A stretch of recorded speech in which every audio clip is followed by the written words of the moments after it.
Bago po kami umalis, ganito po ang itsura ng aming cake. Sa loob po niyan ay meron po yung structure kaya po alam po namin na yan ay matibay na cake. Pero sa init po ng panahon, di po namin alam ganito po ang nangyari sa aming cake. Magpas po siya sa kaliwa't kanan. So ang ginawa po namin magkapatid, takbo po kami kaagad sa Max para po i-fix ang aming cake.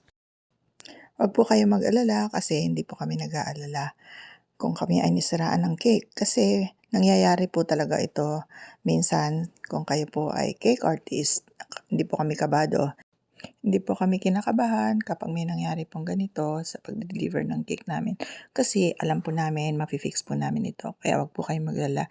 Yan po yung rason kung bakit po naniningil kami ng setup fee kasi we make sure na maayos po yung cake pagdating nyo or bago mag-party.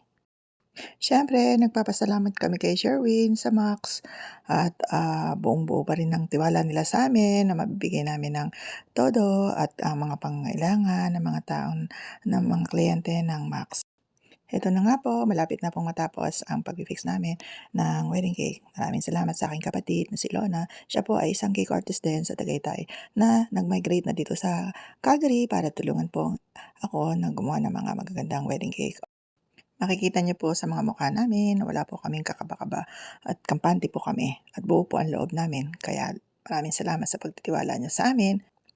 Minsan naman po, 'pag ang mga wedding cake namin or mga big cakes namin ay dineliver ng mga asawa namin at nagkaroon ng problema, tumatakbo po kami kaagad sa venue para i-fix ito. Ito na po ang aming final cake.